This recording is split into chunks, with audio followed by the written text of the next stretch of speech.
Bonjour à tous et bienvenue dans cette vidéo. Ici Hiroshi Crypto. Et oui, à Dubaï, on boit de l'eau et pas du café. Il fait tellement chaud. Mais bon, passons. Donc aujourd'hui, nous allons parler de crypto-monnaie. Oh, le suspense. Et oui, Hiroshi Crypto, bien entendu. On va parler de crypto-monnaie. Donc, mettez un petit pouce bleu, commentez, abonnez-vous. On va parler de l'UNC, du marché de la crypto-monnaie. On va parler de Twitter, voilà, des échanges que j'ai avec les membres de la communauté et d'une certaine façon d'investir, de réagir en fonction de l'évolution du marché. Donc, les erreurs à ne pas commettre à la famille. Très important, pas d'erreur, OK? Donc, commentez ce que vous pensez de cette nouvelle modification de la taxe Burn, parce que ça va être le cœur de la vidéo, même si on va essayer de voir un petit peu ce qu'a fait Aptos, ce qu'a fait Next Steps et les précédentes vidéos. Voilà, histoire de vous donner un petit suivi. Et voilà, dites-nous ce que vous pensez de cette modification de la taxe, parce que la proposition est passée, on va juste la revoir rapidement en revue. Mais voilà, la proposition, elle est passée sans surprise. Et on va essayer de vous donner des informations de pourquoi, du comment, etc. Et de ce qui se passe avec l'UST, l'USTM, les embrouilles. Bref, beaucoup de monde s'est embrouillé ces derniers temps. Certains ont vendu parce qu'ils ont dit, voilà, ouais, ouais, c'est la fin et tout. Il y en a, ils ont dit, oui, ça ne burn pas assez vite, etc. Oui, le marché est baissier. Oui, en effet. On est dans une bear market et faut l'accepter, il faut gérer ses émotions et il faut investir, bien entendu, toujours l'argent qu'on est prêt à perdre quelles que soient les informations que vous allez découvrir sur YouTube et ailleurs. J'en ne fais pas l'exception. Je ne suis pas votre conseiller financier. Alors, on va aller sur Twitter. On va commencer par le trade que j'ai donné aujourd'hui. Donc, trade, c'est un ensemble de tweets, voilà, regroupés en un seul tweet. Et je vais vous parler tout simplement de Next Step, une petite minute. Donc, Next Step, c'est un projet qui me tient à cœur. C'est un projet que j'ai découvert sur Telegram grâce à Younes, qui est cofondateur avec Atman et Alexandre. Et du coup, ce projet-là, eh ben, il est plutôt bullish. On est aujourd'hui autour des 10 millions market cap. Et j'ai fait ce petit dessin la dernière fois avec cette espèce de gros range. Et apparemment, ça tient bien la route. La communauté est plutôt solide. Et voilà, aujourd'hui, on est un peu plus de 10 millions de market cap. Je pense que le potentiel de 100 millions il est vraiment sincère et honnête. Pourquoi? Parce que aujourd'hui, il faut savoir que Next Step, et d'ailleurs, on va le voir, Next Step n'est listé dans aucun exchange. Aucun exchange. Et vous savoir que le marketing de ce token-là, il n'est que organique, c'est-à-dire qu'il n'y a pas de publicité, il y a très peu d'influenceurs qui en parlent. Moi, je ne me considère pas comme un influenceur, je suis plutôt partenaire, mais ouais, pas beaucoup de monde qui en parle sur YouTube, même s'il y a de plus en plus de personnes qui commencent à faire des petites vidéos, parce que, oh là là, la pépite, etc., ne ratez pas le x10, machin. Mais voilà, il n'y a pas un très grand marketing de communication sur les réseaux sociaux, et c'est très bien, parce que la charte est plutôt saine. Donc, il y a un événement le 19 novembre, pour rappel, je vous mets le lien dans la description, c'est un lien affilié, si vous passez par ce lien, je vais devenir riche. Non, je plaisante. Ça me récompensera par contre. Donc, dans cet événement, il y aura Idriss Aberkan, Emmanuel Chypre, Oussama Mer, dernière pépite dont je vous ai parlé il y a 2 jours. Pepsi qui sponsorise l'événement, gros partenaire Pax Technologies. Bref, beaucoup d'informations que je vous mettrai dans la description. Et je voulais vous dire, voilà, les principales raisons pour lesquelles ça va exploser en 2023. Et d'ailleurs, franchement, en 2022, ça a été un carton, pour être transparent, x30 depuis le plus bas et x16 depuis, x11 depuis le lunch. Donc, c'est juste énorme. Malgré les baisses, les hauts et les bas, le token vit très bien. Alors, moi, je pense que le réseau de paiement, lorsqu'il sera établi, grâce notamment au partenaire Pax Technologies, ses terminaux de paiement, etc., eh bien, le token va exploser parce que l'utilité va prendre tout son sens, bien entendu. Voilà, donc je pense que le multiple va être énorme. Donc là, on voit la team Nexter parce qu'à chaque fois que voilà, ils font des choses, ils disent, et ce qu'ils disent, ils le montrent, bien entendu. Donc, premier point, c'est le partenaire Pax Technologies, terminaux de paiement déployés 2023, peut-être même, voire fin d'année, voire la surprise. Donc, tout ça, vous le saurez à l'événement du 19 novembre si vous participez à Paris. Donc, ça, c'est la première chose. La deuxième chose, c'est les exchanges. L-Bank, c'est un partenaire, donc ils vont lister Nextstep lorsque voilà, Nextstep sera sur la blockchain, etc. Parce que là, ils sont sur la BSC. Et Et donc, il y aura un gros marketing qui va être fait par L-Bank et notamment, il y aura d'autres listings. Ça, c'est le deuxième point. Le premier point, déploiement des terminaux de paiement en France et partout dans le monde. Deuxième point, les exchanges, parce qu'il faut avoir la visibilité et que pour n'importe qui a une carte bleue puisse acheter du Nextstep ou on y arrive, le CXS. Donc, le CXS, c'est le coin de la blockchain native NXTchain, donc de l'écosystème Nextstep. Il y a un tutoriel ici, vous allez pouvoir le découvrir, etc. Donc, ce coin-là et cette blockchain-là apportent une très grande utilité à Nextstep pour favoriser les coûts de transaction qui seront bas. Parce qu'aujourd'hui, Nextstep dépend de la Binance Smart Chain, donc BNB Chain, et donc les frais peuvent être beaucoup plus élevés que ceux de la nouvelle blockchain de Nextstep, bien entendu. Donc, vous avez les informations voilà, dans la description concernant la phase 2 en pré-sale, c'est toujours OK. Et voilà. Et troisième, quatrième point, donc là, eh bien, c'est tout simplement la communauté. Grosse hype, Nextstep est partout, l'équipe s'agrandit, ils vont à la rencontre de leurs holders, notamment la Binance Blockchain Week, rencontre aussi à Paris, dans différentes villes, Bruxelles, Suisse, partout, Lyon, etc. Donc, ils sont très proches de leur communauté, ils ont une communauté qui leur rend bien, donc une très, très grosse communauté. Voilà, et donc, pour conclure ce trade, je disais que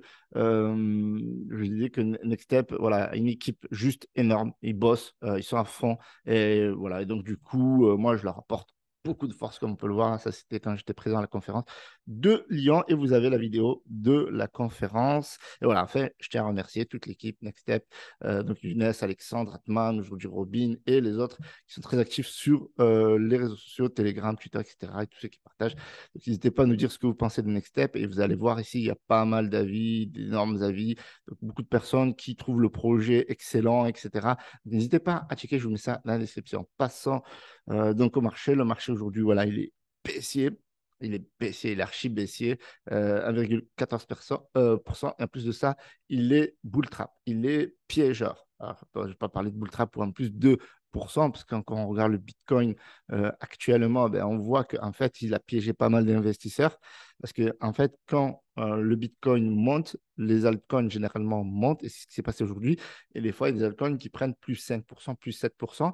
Et en fait, ce qui se passe, c'est que 4 heures, 8 heures plus tard, ben, ils reperdent ces 4, 8%, 2%, etc. Et il y a beaucoup de personnes qui se sont fait piéger lorsqu'ils sont tombés sur la chute en pensant que ça allait faire que monter. Eh bien, ils ont vendu pour se lancer sur un autre token qui n'avait pas encore encaissé la chute, qui n'avait pas, voilà. Et donc, ils se sont dit, bon, celui-là, ça va être bien. Ouais, j'ai perdu 20-30% de mon capital sur ce token-là. Je vais remettre sur l'autre, etc. Je vais mettre bien, sauf que, voilà, avec le décalage, boum, ben, ce token-là ben, chute aussi. Et donc, ben, vous vous retrouvez à perdre 2 fois plus d'argent que vous ne l'espérez, alors que potentiellement, demain, tout va rentrer dans l'ordre. Donc, c'est un peu ça le bear market. Ça piège beaucoup d'investisseurs, quel que soit le token. Ça peut être Ethereum qui était au-dessus des 1300, je le vois à 1284, soit le BNB voilà, qui recule aussi d'1,13%, le Quant aussi, le Quant que je vous avais parlé beaucoup, qui a bien pumpé depuis les 114 $, où je vous en parle dans mon canal Telegram. Il est monté jusqu'à 228. Donc, il a fait déjà, il a déjà fait x2. Et puis là, correction. Donc, ça, c'est tout à fait normal. La chute de Kant, je ne la mettrai pas sur le dos du Bitcoin parce que c'était déjà en train de baisser. Donc là, il perd 30%. Donc, c'est une correction vu que, voilà, hausse vertigineuse égale baisse vertigineuse également.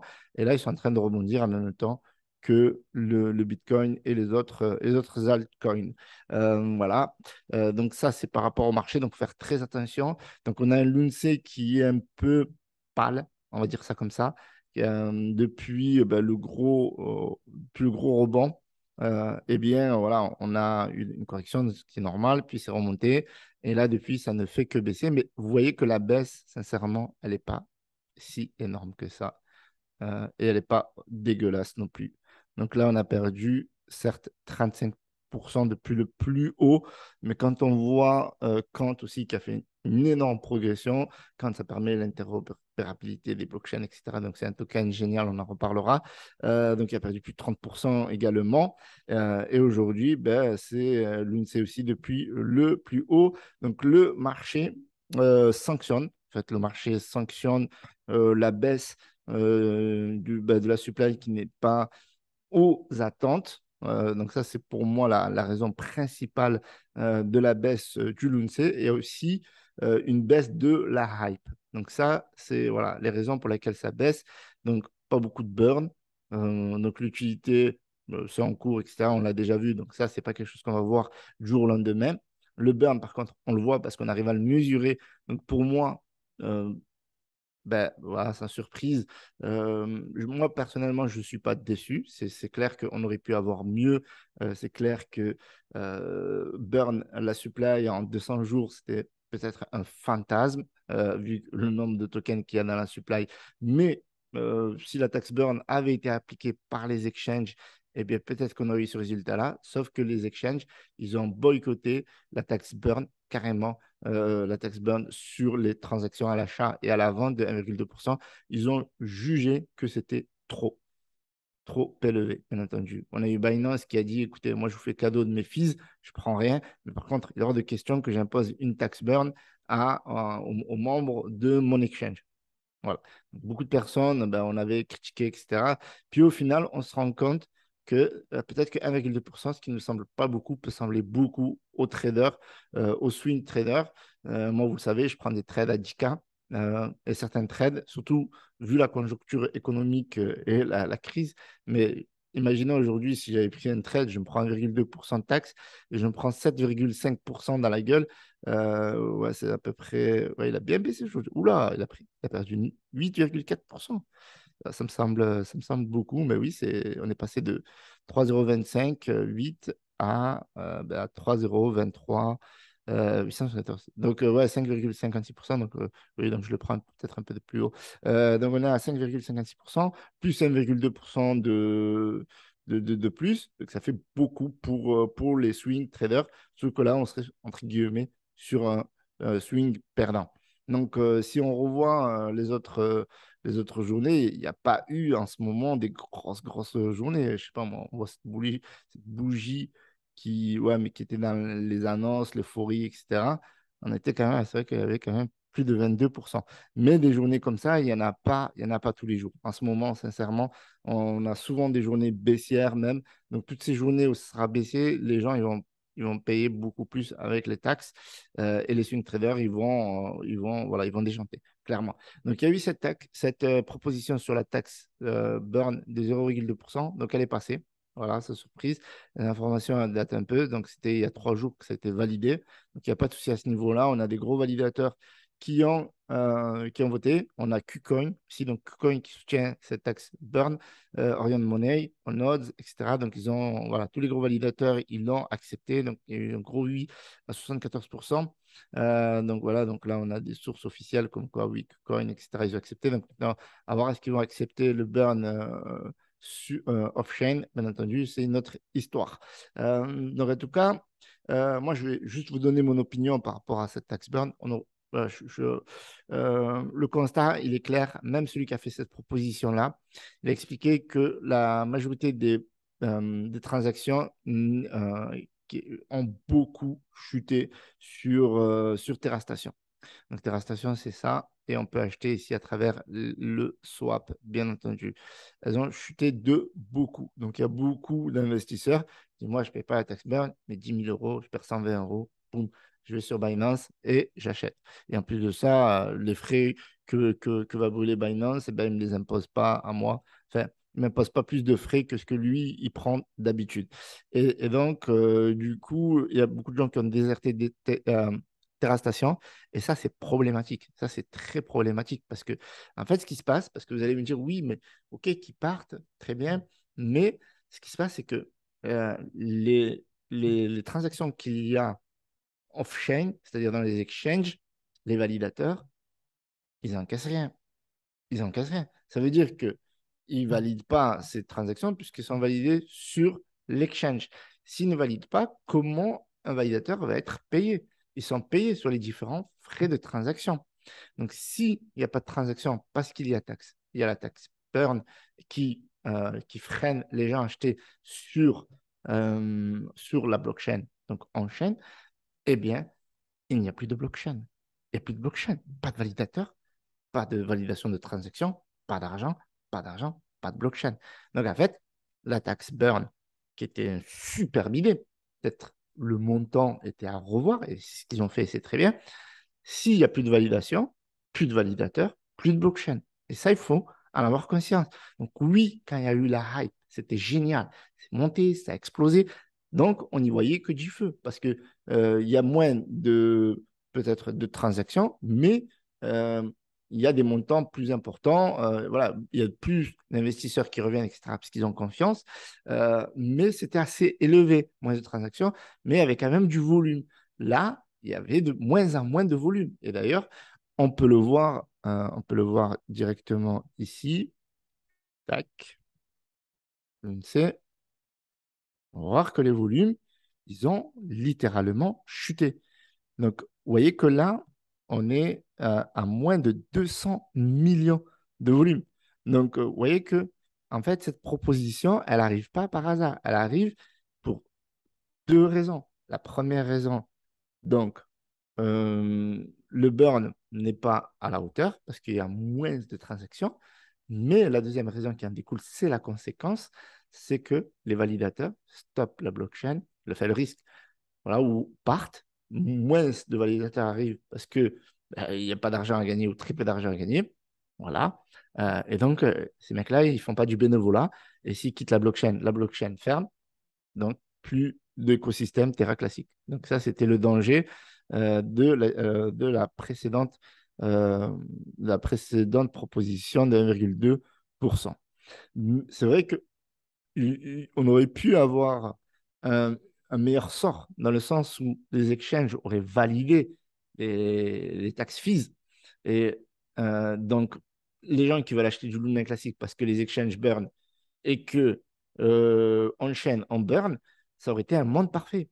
Sauf que on prend conscience qu'on ne vit pas dans un monde de bisounours. C'est comme disait Shuriken, un franc, c'était un franc gagné durement. Ben là, c'est pire que ça. Parce que les mecs, ils gagnent de la thune et c'est pire que des rats. Vous voyez ce que je veux dire? Ils font pas de cadeaux. On aurait pu faire un test. Ils auraient pu faire un test de un mois. Tous les exchanges auraient pu s'aligner. Binance l'aurait fait, KuCoin, machin, etc. Tout le monde l'aurait fait. Et d'ailleurs, c'est pas dit que parce que Binance l'aurait fait, que les autres l'auraient fait.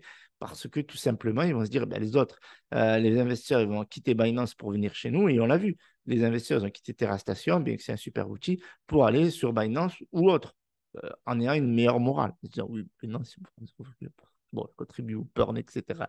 Vous voyez ce que je veux dire? Donc, vous voyez que là, les volumes sont ultra baissés. Sont ultra baissés. Donc, partout, dans le marché beer market, etc.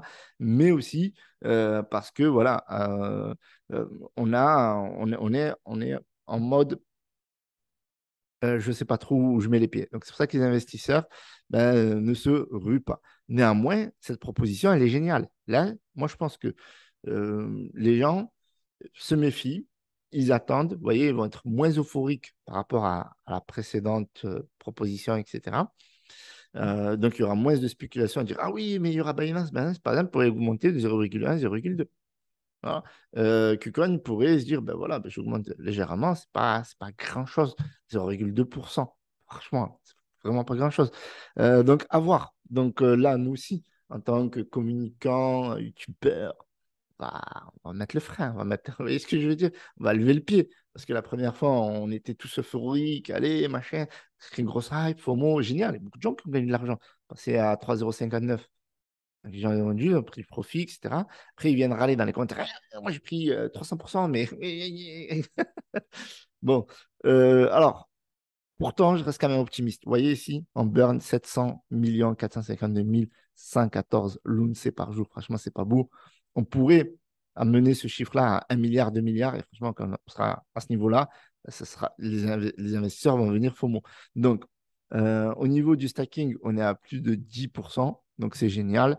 22 milliards 612 451 911 l'UNC, chiffre exact, il va changer dans quelques secondes. Mais c'est génial, franchement. Avant, en 4 mois, on avait burn quoi? Même pas 4 milliards. En un mois, parce que ça fait un mois. Un mois, oui, ça fait un mois. Oui, oui, ça fait un mois. Ça fait un mois. On a burn plus de 18 milliards. C'est ça, oui. 21 septembre, on a commencé. Donc, avec juste 0,1% sur Binance et les 1,2% sur le on-chain, dont la majorité ont décampé. Donc, c'est beau. Franchement, voilà, faut comprendre les choses, pas telles que l'on voudrait, mais telles qu'elles sont, et que c'est sincèrement positif. Voilà, moi, je suis positif. Maintenant, il y a des mécontents, vous vendez, etc. Tranquille, ne vous faites pas de mal. Appuyez sur le bouton sell et vous passerez une agréable nuit. Vous êtes heureux, vous dites que là, vous participez à quelque chose de grand, le Phoenix qui renaît de ses cendres, projet qui peut être un game changer lors du prochain bull run avec beaucoup d'enthousiasme, etc. Moi, j'ai toujours été un crypto-enthousiaste, donc ce genre de choses, franchement, je plébiscite et je vais à la guerre, la famille.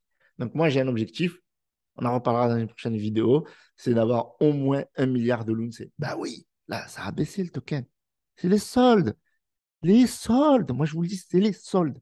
Voilà. En plus, vous avez un teaser de la prochaine vidéo. Donc, je vous remercie d'avoir visionné cette vidéo. J'espère que vous avez apprécié. Donc, 3,23 €. Donc, franchement, il y a moyen de faire de la thune. Maintenant, faites vos propres recherches par votre conseil financier. Je vous dis ce que je fais. En tout cas, je suis Loon C jusqu'à la mort, la famille.